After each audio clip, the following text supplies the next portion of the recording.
세상의 유혹에 넘어지지만 하나님 이 시간 마음 그대로 주님 전에 나왔습니다. 주님 더 온전히 나아갈 수 있게 저희를 붙들어 주시고 인도하여 주시옵소서. 주 예수 그리스도 하나님의 아들이시여 죄 많은 우리를 불쌍히 여겨 주시옵소서. 이 시간 주님께 회개하며 나아갑니다. 주님 이 시간 주님 닮기 원합니다. 주님 닮기 원하는 이 마음으로 이 시간 찬양 드리기 원합니다. 우리 미랄 찬양 함께 드리겠습니다.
주의 말씀 믿으며 하나를 내려서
사랑합니다. 축복합니다. 사랑합니다. 축복합니다. 옆에 분들에게 한번 말씀 드려주세요.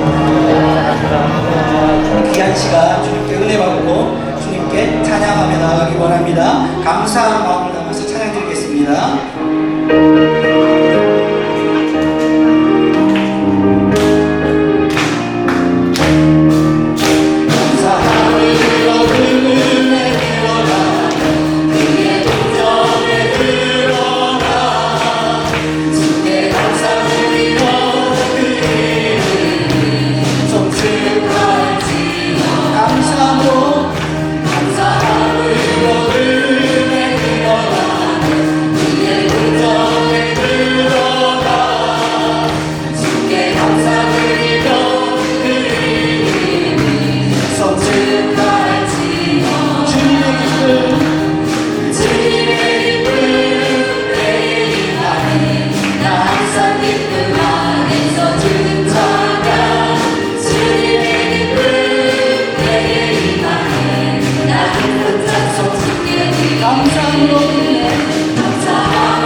인생을 주님께 드리기 원하면서 찬양드리기 원합니다.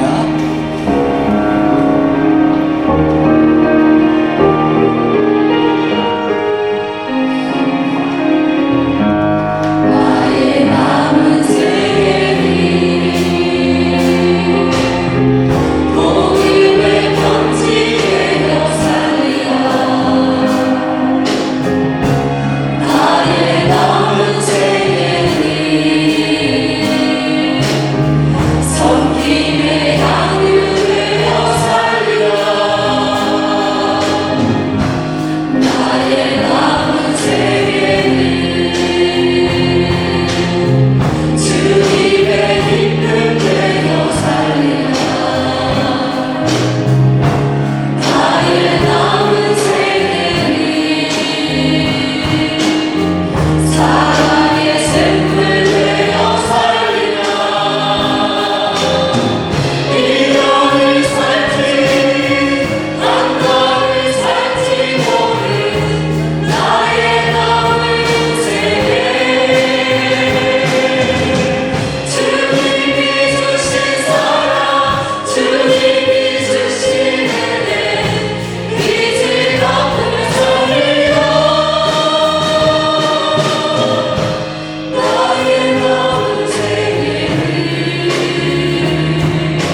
예배합니다. 이 시간 주님 말씀 듣기를 원합니다.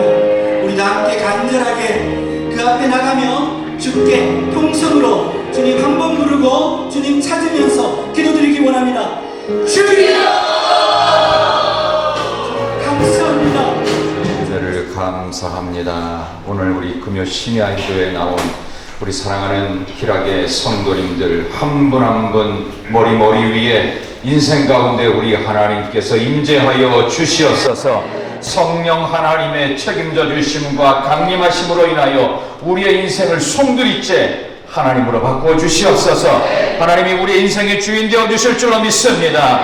우리가 주인 삼았던 세상의 모든 것들을 다 뒤로하고 하나님의 은혜로 새로워지는 밤이 되게 하여 주시옵소서. 기도가 응답되게 하여 주시옵소서. 치유가 일어나게 하여 주시옵소서. 심령을 갈아엎어 주시옵소서. 우리 교회가 살아나게 하여 주시옵소서.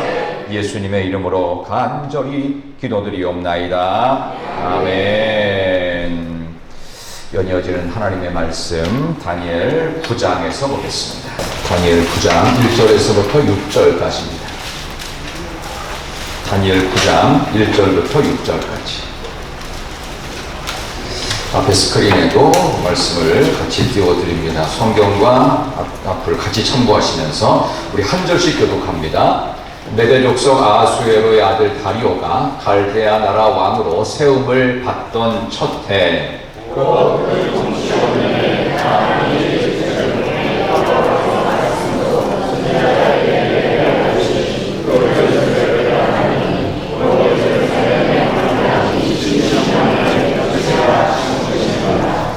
내가 금식하며 베옷을 입고 죄를 덮어 쓰고 주 하나님께 기도하며 간구하기를 결심하고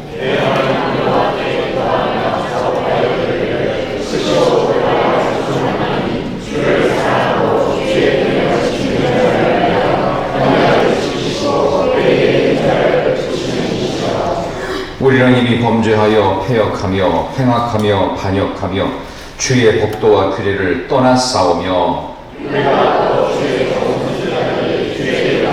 우리의 왕들과 우리의 고관과 조상들과 온 국민에게 말씀한 것을 듣지 아니하였나이다. 아멘. 잘 읽으셨습니다. 우리 옆에 계신 분에게 한번 이렇게 인사합시다. 성령 받읍시다. 은혜 받읍시다. 성령 받읍시다. 은혜 받읍시다. 한 번 더 인사하겠습니다. 잘 오셨습니다. 잘 오셨습니다. 잘 오셨습니다. 하나님의 은혜가 임하는 우리 금요 심야 기도회가 되기를 진심으로 축원합니다. 주신 말씀을 가지고 다니엘의 색다른 기도, 다니엘의 색다른 기도라는 제목으로 말씀을 증거하겠습니다. 오늘까지만 우리 기도의 불 시리즈를 끝내고 우리 다음 금요일 7월부터는 이 부분을 조금 바꾸어서 빌레몬서 강의로 들어가도록 하겠습니다.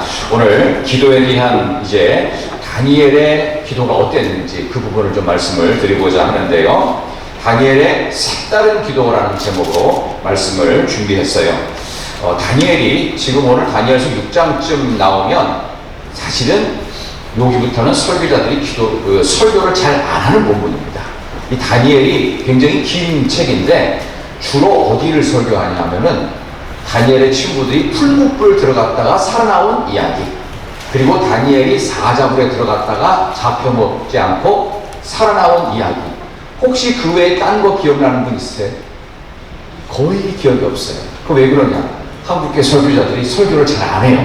왜냐하면 예언이에요. 예언에 대한. 근데 오늘은 저는 그 빠진 부분들만 지금 골라서 제가 설교를 하려고 그러는데, 오늘 다니엘의 이야기는 강의 설교로 쭉 해야 되지만 오늘 6장 다니엘의 기도에 대한 이야기를 여러분과 함께 다루도록 하는데요. 좀 쉬운 예를 들면 우리나라에서 만든 기도의 방식이 하나 있습니다. 그게 뭐냐 하면은 통성기도 들어보셨어요? 이거 대한민국에서 만든 기도 방법입니다. 그러니까 우리나라는 우리나라 방식을 많이 만들어요. 그리고 주여 삼창 우리나라에서 만든 거예요. 그래서 심지어는 저 러시아에 가 있는 우리나라 선교사들이 그 러시아 사람들한테 주여 삼창을 가르쳐요. 그러면 러시아 말로 주여 주여를 해야 될 거 아니에요. 전 러시아 말 모르니까 그걸 한국말로 가르치는 거예요. 그래서 주여 주여 뭐 이렇게 그렇게 한대요. 근데 그걸 보면서 야, 참 한국 선교사들이 세계적인 한국 방식의 기도를 가르쳤구나. 그리고 통성기도라는 말을 알아듣는데요.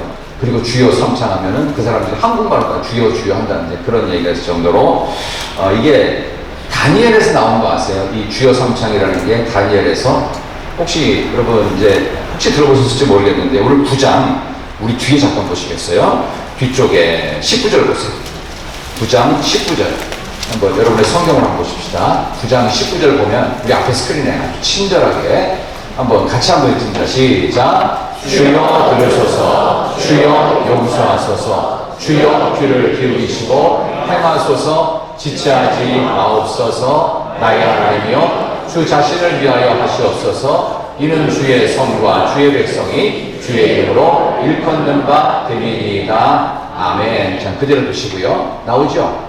주여 들으소서, 주여 용서하소서, 주여 귀를 기울이시고 행하소서. 여기서 나온 말이 주여 삼창입니다.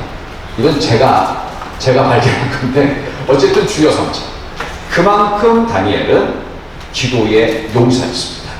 그럼 언제부터 기도를 이렇게 잘했고 열심히 했느냐?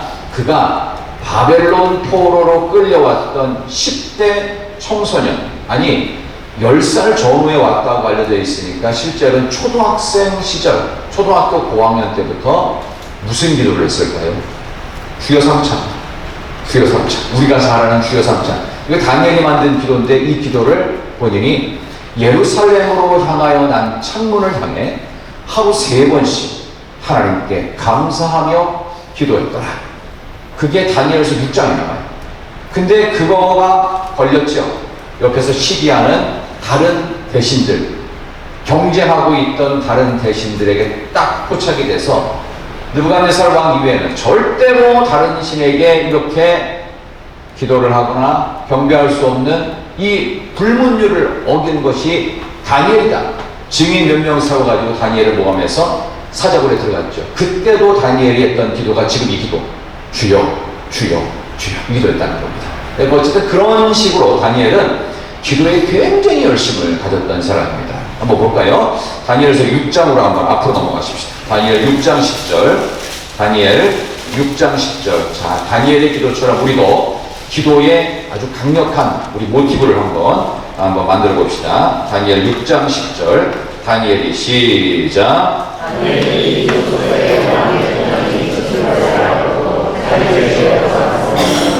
강에 올라가 예루살렘으로 향한 창문을 열고 저행하는 대로 하루 3번씩 무릎을 꿇고 기도하며 그의 하나님께 감사하였더라. 아멘.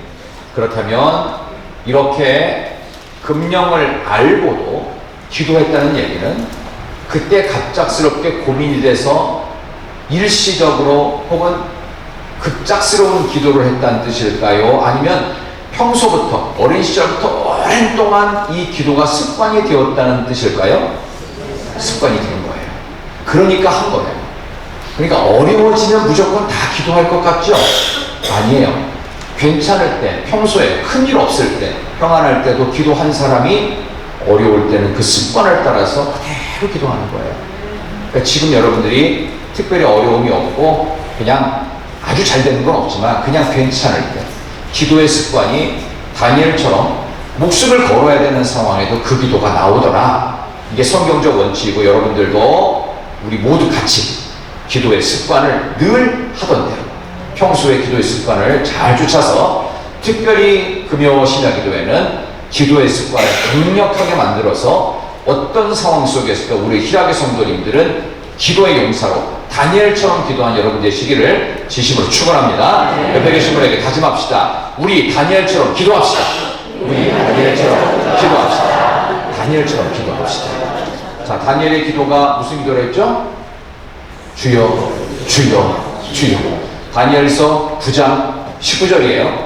혹시 누가 무슨 교회에서는 무슨 주여 삼창 성경에도 없는 얘기를 하냐고 하면은 딱 일로 와봐.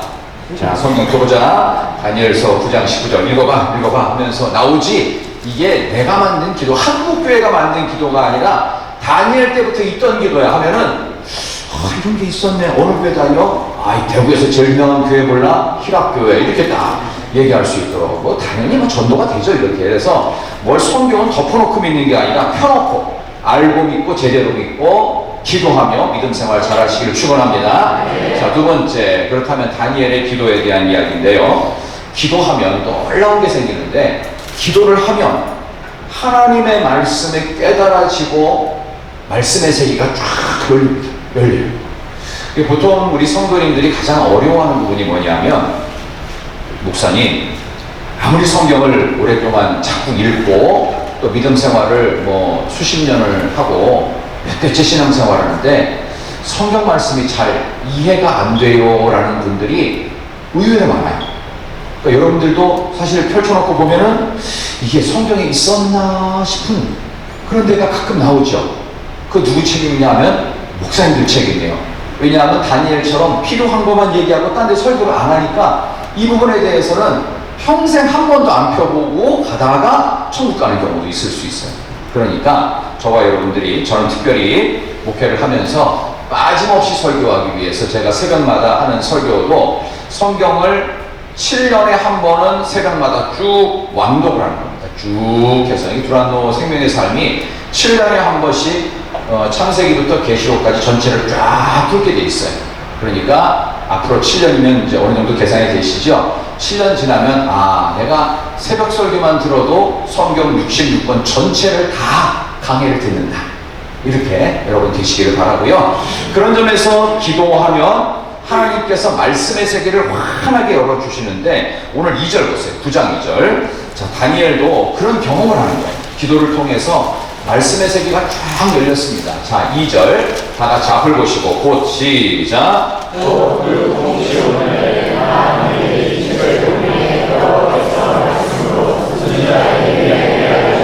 그 연수를 깨달았나니 곧 예루살렘의 황폐함이 70년 만에 그치리라 하신 것이니라. 아멘. 이거는 예레미야 25장에 나오는 내용을 다니엘이 인용을 한 거예요. 다니엘이 쓴 건 아니에요. 이 책을 다니엘이 쓴 게 아니라 포로기 갔다 왔던 포로기 때의 어떤 다니엘 사가가 쓴 책인데, 어쨌든 이 내용은 다니엘이 깨달았다는 것을 확실히 한 분기점인, 다니엘이 실제로 포로기 가서도 그 두루마리로 되어 있는 예레미야서를 어느 날 읽는데 갑작스럽게 이거구나. 이때 다니엘의 나이가 80세 이상으로 추정이 됩니다. 다니엘은 직업이 뭐였을까요? 다니엘의 직업이 뭐였어요? 따라합시다. 정치인. 요즘 정치하는 분들 있죠? 쟤네끼리 막 싸움박질하고 계속하고 있잖아요. 그죠? 정치인인데 가장 존경받는 정치인이었고, 그리고 왕들 4개 왕조에서 재상을 합니다. 근데 재상인데도 가장 높은 재상을 합니다. 그러니까 임금의 최고 총애를 받았으니 당연히 그 밑에 있는 사람들은 시기를 했겠어요, 안 했겠어요? 했겠죠. 게다가 포로기에 붙잡혀왔던 유대인이에요. 유대 출신, 종놈 출신이 최고의 재상을 하고 있으니 그 나라 출신, 특히 바벨론의 원주민, 그리고 페르시아 제국까지 하니까 페르시아의 원주민이 다니엘을 굉장히 시기했습니다. 정치인으로서 아주 중상머리가 굉장히 심했어요. 그러니까 사자굴에 들어갈 수 있도록 이렇게 만들었던 거 아닙니까? 그럼에도 불구하고 그는 정치인으로서 철저하게 기도했던 사람이에요. 저는 대한민국의 미래는 대통령부터 시작해서 여야 정치인 중에 교회 다니는 사람이 생각보다 많아요. 기도해야 나라 살아요. 이게 굉장히 중요한 거예요. 근데 정치인들이 정말로 기도하면서 금식하면서 하나님께 매달려서 매일 새벽기도 우리처럼 나와가지고 그렇게 하는지 글쎄 잘 모르겠어요. 혼자서 어떻게 하는지는 모르겠는데 정말 근신하고 정신을 차려 기도하면서 하나님께 맡겨야 이 나라가 살 수 있다. 그런 점에서 다니엘은 최고의 신앙 있는 정치인이었다. 근데 그가 기도의 세계가 깊어지니까 성경 말씀이 깨달아지는 겁니다. 어떻게 깨달아지느냐? 예레미야 25장의 내용을 보면 그 내용을 한마디로 압축한 게 2절입니다. 그 통치 원년에 나 다니엘이 책을 통해 여호와께 말씀으로 선지자 예레미야에게 알려주신 그 연수, 이게 뭐냐면은 바벨론 포로가 있었던 그 기간이 채워졌다는 것을 알게 된 거예요. 그 70년이 채워진 게 불과 앞으로 1, 2년 앞으로 다가온 거예요. 드디어 하나님께서 예언하셨던 바벨론 포로, 이스라엘이 망해서 예루살렘 성이 황폐화되고 불타고 그 아름다웠던 솔로몬 성전의 위엄과 그 간절했던 예배가 다 흔적조차 없어지고 완전히 황무지가 된 그때를 그리워했던 그 시간이 70년이 채워집니다. 그때를 깨달았다는 거예요. 이때부터 다니엘의 마음에는 어떤 마음이 들었을까요? 드디어 우리나라가 광복의 기쁨을 맞을 것이다 라고 하는 것 이상으로 엄청난 기쁨. 우리나라는 약 35년 몇 개월 정도, 횟수를 36년에 일제강점기를 보냈죠. 2배의 시간을 외국에 끌려가서 이스라엘 본토 민족들이 고난을 당하고 종살이를 했습니다. 그런데 이제 본국으로, 고향으로, 우리나라로 돌아갈 날이 이제 며칠 얼마 안 남은 거예요. 다니엘이 얼마나 흥분했을까요? 그러면서 예언서가 되어온 거예요.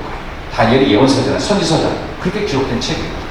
그런 마음으로 다니엘은 하는 기도를 하게 되는데 정말로 깨달아지지 않았던 성경 말씀이 와, 대박, 이거였구나. 이걸 위해서 하나님께서 나를 죽이지 않고 살리셨구나. 다니엘은 실제로 페르시아 제국에서 끝까지 남아있다가 거기서 죽습니다. 본국으로 귀환을 하지 않고 대신 수르바벨과 에스라, 느헤미야를 보내면서 1차, 2차, 3차 포로 귀환의 영웅이 된 사람이 바로 다니엘입니다. 다니엘은 돌아오지 못합니다. 외국에서 본토를 그리워하고 예루살렘을 그리워하면서 페르시아 땅에서 죽게 됩니다. 그가 했던 기도를 오늘 우리는 만나게 됩니다. 이 나라 대한민국을 생각할 때마다 이제 우리가 지난 며칠 전에 6.25 한국전쟁 74주년을 맞았습니다. 이제 우리나라에서 이제 거의 안 불려지는 노래 중에 하나가 우리의 소원은 통일, 꿈에도 소원은 통일. 우리 젊은 우리 청년들은 잘 모를 거예요. 근데 70년대 정도 태어나신 분들은 이 노래를 불렀죠. 저는 그 전에 목회할 때 애국가 그리고 우리의 소원은 통일을 부르는 주일이 딱 정해져 있었어요.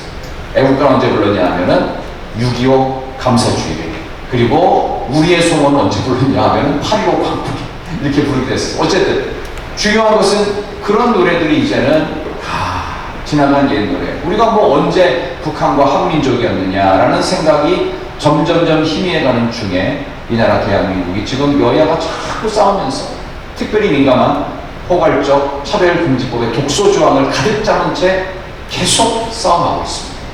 인권이라는 묘한 이름으로 뭐 학생 인권조례 만들어서 교육의 현실들을 다 엉망으로 만들었죠. 뭐 제대로 된 뭐 훈육을 할 수가 있습니까? 뭐 체벌이라는 것도 뭐 전혀 손도 못 대는. 근데 성경 보면은 자녀를 위해 매를 들란 말이 있는데 이런 것들이 다 무너졌어요.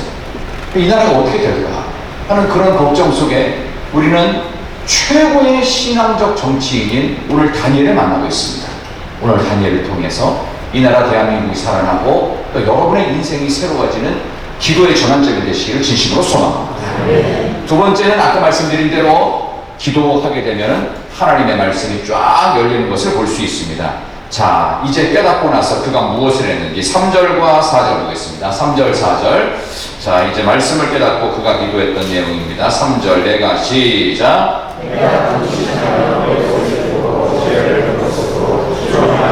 기도하며 간구하기를 결심하고 하나님 여호와께 기도하며 자복하여 이르기를 크시고 두려워할 주 하나님, 주를 사랑하고 주의 계명을 지키는 자를 위하여 언약을 지키시고 그에게 인자를 베푸시는 이시여. 5절 우리는 이미 범죄하여 배역하며 행악하며 반역하며 죄의 법대와 규례를 떠나 싸우며.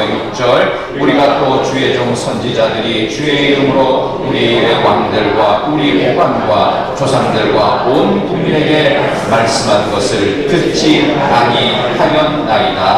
아멘. 그는 마치 장례식장에 온 것 같은 세 가지 퍼포먼스를 합니다. 첫 번째, 금식. 내 생명이 하나님께 있다는 상징적 표현, 금식. 두 번째, 베옷을 입습니다. 베옷이란 제사장이 입는 옷인데 제사장이 일을 하다 보면 땀이 납니다. 땀 배출을 원활하게 하기 위해서 바람이 숭숭 뚫린 베옷을 입습니다. 그게 무슨 말이냐 하면은 하나님을 향한 경배는 인간의 수고와 땀과 헌신이 아니라는 거예요. 마땅하다는 뜻입니다. 그 다음에 세 번째는 죄를 뒤집었습니다. 나는 부재불능입니다. 전적으로 타락했습니다. 전적으로 무능합니다. 나는 죄인입니다. 하면서 자기 자신의 죄를 자복하는 심정으로 장례식장에 와서 먼저 부모님을 보낼 수밖에 없는 마음으로 자녀들이 옛날에는 상복을 입고 그렇게 애통해했던 것처럼 하나님, 나는 죄인입니다. 하나님, 나는 아무것도 할 수 없는 죄인입니다. 그냥 I am nothing. 나는 무가치한 존재입니다. 라고 고백하면서 주 하나님께 기도하고 간구하기를 결심했다고 했습니다. 이제부터 다니엘의 삶은 이제 70년이라고 하는 이 포로의 시간이 예레미야 25장을 통해서 확인되고 성경을 통해서 확인된 이후는 나는 남겨진 내 생애를 기도하기로. 무슨 기도일까요? 자복하고 회개하며 이 나라 이스라엘이 왜 70년간 포로로 와 있었는지 그 잘못을 하나님 앞에 회개하는 기도로 남은 생애를 살겠다고 결심한 겁니다. 자, 여러분, 여기서 한 가지를 알고 넘어가야 됩니다. 바벨론 포로로 왜 왔어요? 이스라엘 사람들이 우상숭배해서 온 거죠. 그리고 하나님 앞에 잘못해서 온 거죠. 조금 더 정확하게 여러분께 설명을 드리도록 하겠습니다. 자, 이거는 한 개인의 잘못일까요? 이스라엘 공동체 전체의 잘못일까요? 전체의 잘못입니다. 왕은 대표자였을 뿐이었습니다. 근데 왕이 권한이 막강했잖아요. 고대사회. 근데 백성들을 어떻게 만들었어요? 우상숭배의 민족을 만들어버렸어요. 누구 잘못이에요? 왕의 잘못이에요. 책임이 막중한데 하나님 앞에 기도 안 하고 제멋대로 다른 나라 왕들이 누리고는 다 누리려고 똑같이 탐욕으로 삶이 넘어가는데도 이제 못 돌아오는 거예요. 한 번 그렇게 엎질러버렸습니다. 그런 일들을 통해서 왕들이 엉망을 만들었습니다. 그래서 왜 70년이냐? 70년이라고 하는 의미를 우리는 분명히 깨달아야 되는데요. 하나님께서 만드신 그 이스라엘의 그 영토가 있어요. 가나안 영토. 근데 가나안 영토는 반드시 7년 되면은 안식년을 해야 되죠. 근데 이스라엘 사람들이 7년 돼서 안식년이면은 옛날에 땅을 팔았던 거 그 사람에게도 도로 7년 되면은 돌려줘야 됩니다. 또 7년 되면은 무조건 안식을 해서 그 땅에는 경작하거나 어떤 농작물을 심을 수가 없는 거예요. 그걸 지켰을까요? 안 지켰을까요? 하나님의 백성이고 이 지엄한 율법을 알아요. 안식일, 희년 규례를 지켰을까요? 안 지켰을까요? 안 지켜요. 그럼 어떻게 할까요? 종놈들을 통해서, 외국에서 온 용병 종들을 통해서 우리는 일을 안 하지만 니네들은 일을 해요. 그러니까 7년 된 이 농지를 어떻게 해요? 우리는 일 안 하면 된다. 다른 종들을 통해서 일을 시키는 거예요. 하나님이 괘씸히 여기십니다. 그게 반복됩니다. 왜? 이게 인간의 탐욕이에요. 얻을 만큼 6년 동안 잘 경작해서 얻었으면 한 해는 쉬어야 돼요. 땅도 쉬게 해요. 근데 하나님의 계명을 어깁니다. 왜? 육질 때문에. 좀 더 벌고 싶은 거예요. 일주일에 하루는 쉬어야 되는데 일주일에 하루를 안 쉬면 우리가 이제 일반 직장을 다녀도 개인적으로 어려운 일들이 있고 특히 예수 믿는 사람에게는 쉬어야 될 때 안 쉬고 예배 드릴 때 예배 안 드리면요 영적으로 반드시 문제가 생깁니다. 이거는 어떻게 설명이 안 되는 법칙이에요. 안식일을 기억하여 그날을 거룩하게 지켜야 되는데 어떻게 지켜요? 다른 직원들 일을 시켜요. 나는 그냥 안 된다는 것입니다. 이스라엘 백성들이 이런 짓을 반복했어요. 그리고 묵인했어요. 왜? 돈이 나오니까. 탐욕 앞에 그들은 신앙을 버린 거예요. 우리도 이런 부분에 있어서 이게 내 욕심으로 갈 것 같으면요 멈춰요. 이스라엘이 안 멈췄어요. 끝까지 가본 거예요. 그러니까 하나님께서 죽이기로 작정한 자 같이 내어버려 두신 거예요. 그러다가 결국 바벨론에 의해서 한순간에 모든 것을 다 잃어버렸습니다. 그 많이 쌓아놨던, 창고에 그토록 쌓아놨던 그 많은 것들이 누구의 것이 되겠냐? 하나님께서 가져가시면 그걸로 끝이에요. 내가 아무리 노력하고 수고해도, 그러니까 배옷을 입는 것, 인간적인 수고와 노력 필요 없다는 거예요. 하나님이 책임져 주셔야만 됩니다. 그래서 평소에 내가 얻을 수 있는 물질과 얻을 수 있는 것들이 10개라고 하는데, 근데 주일날 또 예배 드리는 날 잘 지키기 위해서 내가 손해 본다 생각하고 온전히 주일을 하나님께 제대로 헌신하면요, 하나님께서 그 인생을 책임지실까요? 안 책임지실까요? 책임지십니다. 이게 애매하신 분은요, 한번 주일날 어겨보세요. 어떤 일이 벌어지는지. 제가 옛날에 초등학교 6학년 때 저희 담임 선생님께서 옛날에는 이제 처녀 중에서 30만 넘어가면은 옛날에는 노처녀라고 했습니다. 저도 노총각이었어요. 노총. 요즘엔 이런 개념이 없어가지고 40대도 결혼하고 50대도 결혼하니까 뭐 요즘엔 그런 말이 없는데 30만 넘으면 노처녀 노총각이었어요. 그때 그 6학년 선생님께서 노처녀 선생님이셨어요. 근데 노래도 되게 잘하시고 어쨌든 아주 실력 있는 선생님인데 학교에서 하필이면 쥐를 끼고 선생님들 등산을 간 거예요. 근데 이분이 그 교회학교 선생님도 하셨고, 왜냐하면 제가 다니던 교회에 선생님이시면서 6학년 담임선생님이셨어요. 그러니까 늘 교회 나오라고 하셨던 이 선생님이자 담임선생님이 쥐를 안 보이는 거예요. 이게 어떻게 된 거지? 우리는 막 궁금하죠. 나중에 알고 보니까 뭐 학교에서 뭐 했다는 얘기를 들으면서 이 선생님이 갑자기 저한테, 우리 학생 애들한테, 옛날에는 학생이 좀 많았습니다. 한 반에 70명 기본이었거든요. 75명이 반도 있었고 무지 많았어요. 오전반, 오후반 나눠갖고. 제가 중학교 1학년 때 학급 수가요 20반이었습니다. 반별로 한 70명. 그러니까 한 학년이 1,400명이에요. 그러니까 3학년까지 있으면 얼마나 많은지 알겠죠, 그죠? 엄청나게 많은 애들이 다녔는데, 그런 상황에 학교를 다니셨는데 나중에 간증처럼 얘기를 하시는데, 그때 어떤 일이 있었냐면 그 점심시간인데 선생님께서 그 첫 수업, 3월달 첫 수업에 들어오시더니만 내 이름이 뭐야, 그리고 나 교회 다녀 하고서 소개를 하셨어요. 4교시 끝나고 점심을 딱 먹으려고 하는데, 그때는 도시락 쌌거든요. 도시락을 막 꺼내서 먹으려고 하는데, 잠깐만 얘들아, 옛날에는 한번 교탕을 한 2번 쓰려도요 애들이 동작을 딱 멈췄어요. 딱 쳐다봤자니까. 혹시 내가 너희들 괜찮으면 밥 먹기 전에 기도해줘도 될까?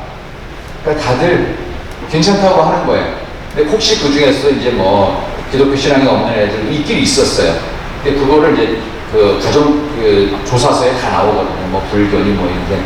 그래서 몇 사람을 지적하면서 혹시 너희들 교회는 안 다니는데 선생님이 너희들을 위해서 기도해주는 분도 괜찮을까? 너희들이 싫어하면 안 할게 라고 하셨어요. 근데 걔네들이 또 뭐 선생님이 그러니까 해주세요 해가지고 이제 70명씩 모아놓고 밥 먹을 때 짧게 기도를 하셨던 선생님, 제 인생의 롤모델 같은 선생님이셨는데, 이 선생님이 나중에 등산을 갔다 오고 나서 갑자기 다리를 쫄뚝거리시는 거예요. 저 왜 저러지? 선생님한테 또 그런 얘기는 옛날에 또 무서워서 못 물어봐요. 선생님 왜 그러세요? 라는 말을 이렇게 겁이 나서 못 물어봐요. 선생님이 이실직고 하듯이, 얘들아 내가 말이야 부끄러운 얘기 하나 할게.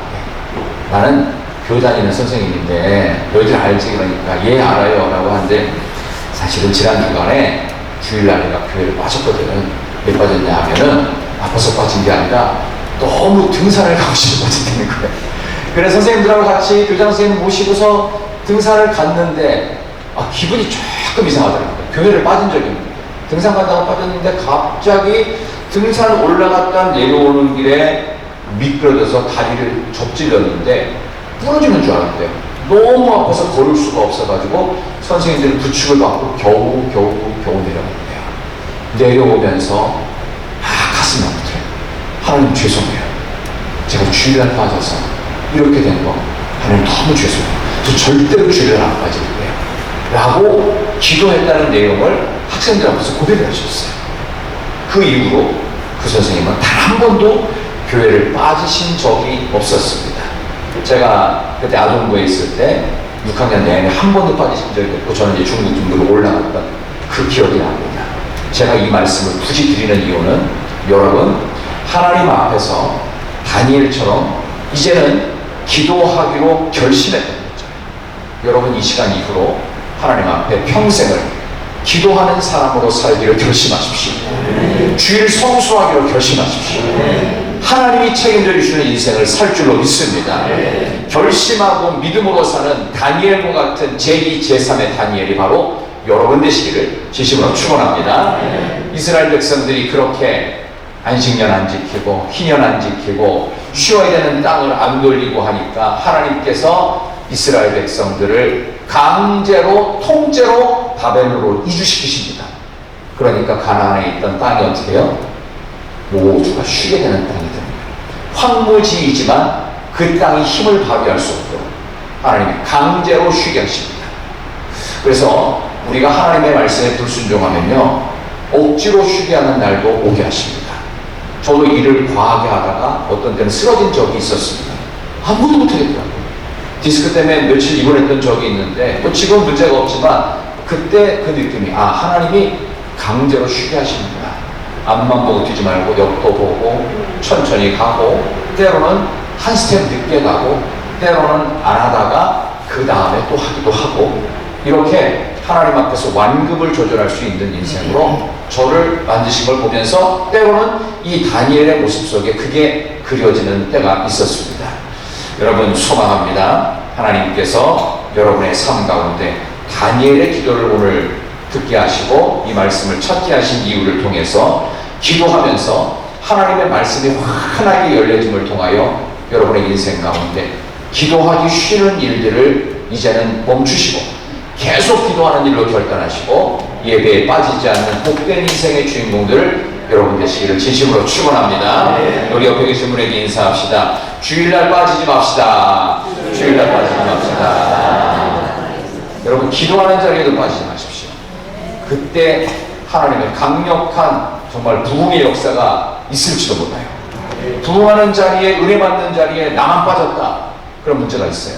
그래서 여러분과 제가 믿음으로 하루하루를 은혜 가운데 승리하게 될 줄로 믿습니다. 대한민국이 살아날 수 있는 길들은 아까 처음 말씀드린 건 1단계로 정치인들이 무조건 먼저 하나님 앞에 기도하기로 결단해야 됩니다. 이게 제일 중요한 거예요. 또 하나 동시에 해야 될 게 한국교회 전체가 깨어 기도해야 됩니다.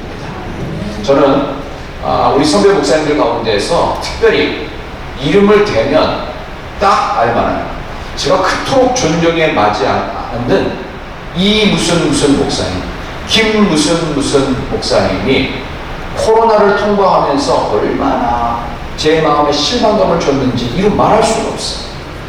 아니 어떻게 저분들이 옛날에 썼던 책도 제가 막 탐독을 하면서 그 책에다 밑줄을 그면서 이래야 되는데 근데 그 부분에 대해서 본인들이 오기더라고요. 그래서 나중에는 이분이 정말 내가 존경했던 분이 맞나? 이런 생각이 들 정도예요. 그 무슨 얘기냐 하면 신앙의 본질적인 것들을 코로나 시절에 양보를 해버렸어요. 그러면 그 다음에는 모든 게 다 양보돼야 돼요. 이게 종교다원주의가 됩니다. 예수님은 사라지고 사상과 이념만 남는 거예요. 이걸 종교인이라고 합니다. 아무것도 없어도 예수만 남겨야 돼요. 아무것도 없어 십자가만 남겨야 돼요. 그래야 되는데 이상하게 그분들이 너무나 많이 세상과 타협해가지고 어떤 경우는요 하나님께서 커다란 그 울림처럼 코로나를 주셨다는 거예요. 무슨 얘기인가 딱 들어봤더니 우리가 이 방송을 통해서 얼마든지 은혜를 받는다는 거예요. 오늘 이것도 방송으로 찍어서 올려보낼 텐데 여기에 만족하지 마시고 이 자리에 나와서 내 몸으로 나와서 예배드리기 중요하거든요. 근데 이것도 하나님께서 이루어 주셨으니까 이것도 반드시 해야 된다는 그런 식으로 얘기를 하시는데 제가 순간적으로 그러면 한국교회 목회자들은 앞으로는 직접 나와서 예배 못 드리면 안 되는 건가? 이렇게 헷갈리기 시작해요. 그런 일들이 있고 나니까 저희 신학대학원 동기들이 카톡방이 있어요. 한 100몇 명이 몰려 있어요. 거기서 막 논쟁이 벌어진 거예요. 대면 예배를 드리는 게 맞냐?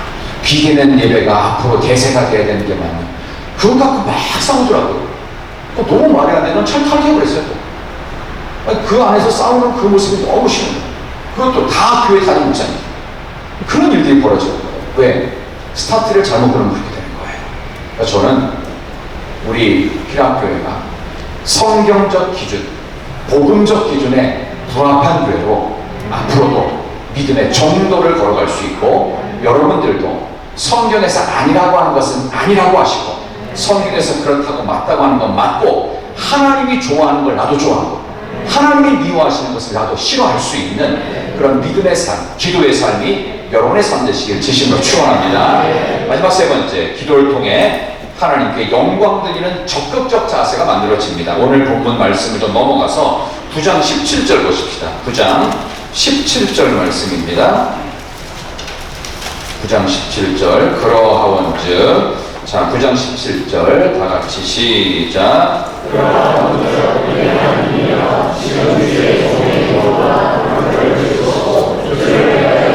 얼굴빛을 주의 황폐한 성소에 비추시옵소서. 아멘. 주의 얼굴빛을 황폐한 성소에 비추어달라고 기도하고 있습니다. 이 얼굴빛이 뭘 말하는 거냐면 하나님의 영광을 말하는 거예요. 기도를 하면 하나님께 영광 돌리는 삶이 됩니다. 이게 마지막 부분입니다. 기도가 우리의 삶 속에서 항상 습관적이고 우리의 삶 속에 체계화되어야 되고, 두 번째, 기도가 깊어지면 깊어질수록 하나님의 말씀의 세계가 쫙 열려집니다. 그리고 기도를 할 때 하나님의 얼굴빛, 영광의 빛을 바라보면서 하나님께 영광 돌리는 삶을 살게 됩니다. 다니엘이 그렇게 살았습니다. 모든 기도의 주제는 하나님의 영광이 회복되는 거예요. 교회의 영광이 회복되려면 우리가 기도해야 됩니다. 어떤 교회, 저기 일산에 가면은 그 교회를 2번이나 개척해가지고 크게 부흥한 목사님이 있어요. 그분을 제가 부흥 강사로 모시고 집회를 여기 있는데, 그분이 저한테, 그때 제가 제가 부흥사 시절이었습니다. 한 17, 18년 전이었는데요. 그분 모시고 이렇게 드라이빙하고 다니면서 뭐 식사 장소나 숙소를 모셔드리고 막 그렇게 일을 했었어요. 근데 그때 그분이 저한테 얘기하는 거예요. 목사님, 현사 목사님이니까, 목사님 올해 나이가 어떻게 돼요? 그래서 뭐 30대 후반입니다. 그랬더니, 아, 그래요. 참 좋은 나이네요.